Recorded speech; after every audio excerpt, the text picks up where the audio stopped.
Why aren't you asking me about what I am holding in my hand? Well, it is an iPad, I assume. Or we decided to check the most popular search queries Okay. for Putin. What topics do you think our public is interested in? I do not know. Take a look. Okay. We can read it out loud. Okay. Putin biography, Putin Instagram, Putin Georgia, Putin News Conference 2019, Putin Young, Putin Poland, Putin Family and Friends, Putin Age, Putin Fired Generals Today, Putin Nord Stream, Putin Zelensky, Putin Lookalike Proof. I like the last one. Putin look-alike proof. Are you the real Putin? Yes. Do you have a double? No. Never had one? No. Has that topic ever popped up? Yes. And? I discarded the idea of any doubles.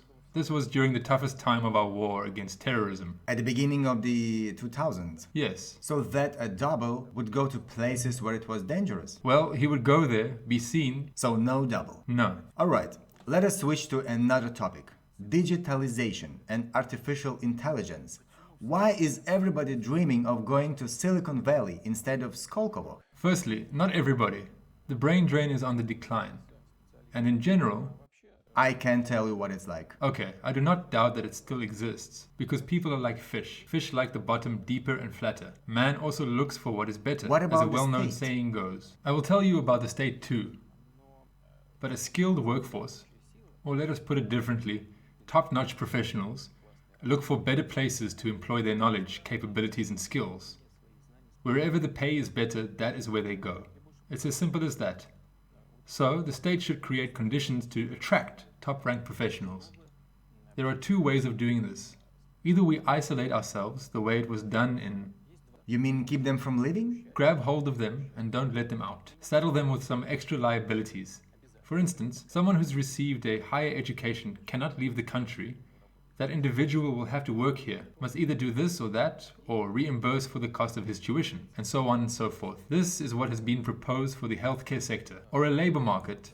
For oneself? In general, if a person studied at the government's expense, he has to either stay here and work, or refund the tuition costs. This is one of the ideas. And what do you think about it? By and large, this is a possible option. It is possible. If a person studies, Sort of serve them. why? If you pay for your tuition yourself, you have the right to go anywhere and work wherever you please. But if you study at the government's expense, especially if your region pays for your tuition, hoping that you'll come back, I agree. then it is quite fair. If you do not want to work there, or if you are unable to comply with the terms of the contract, then you are expected to refund the tuition costs. That's quite fair. The other option is to create conditions to pay better. As you know, it just seems easy. Civil aviation began to pay decent salaries because it needed foreign experts, and this resulted in a labor market imbalance. It affected military pilots who eagerly began to leave the armed forces, flocking to work as co-pilots on civilian airlines. The same is happening here. So, we should think over this matter. There is a need to raise salaries, but how can we do this? One option is through grants. We have just developed a vast system of grants.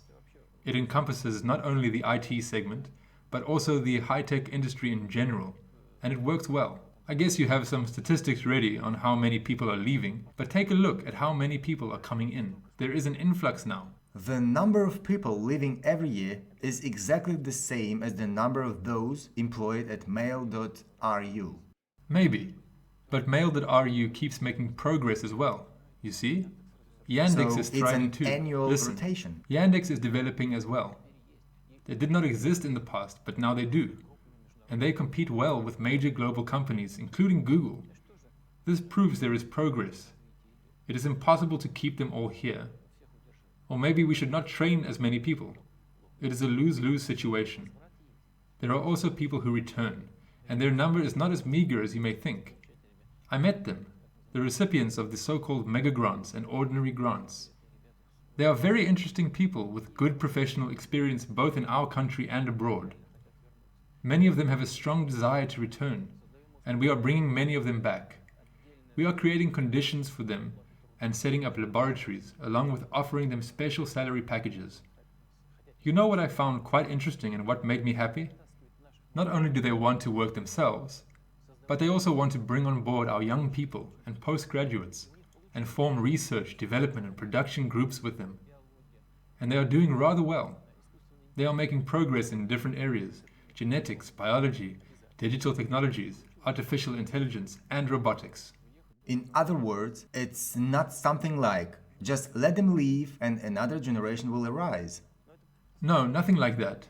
That is not our approach, but it is a long and complicated process. And how do you generally feel about the innovations of the last 20 years?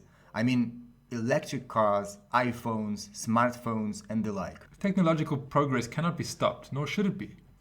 We have no plans to do it. Do you feel comfortable with that? Do you use it? I feel comfortable because I do not use any of these devices. I simply have other opportunities.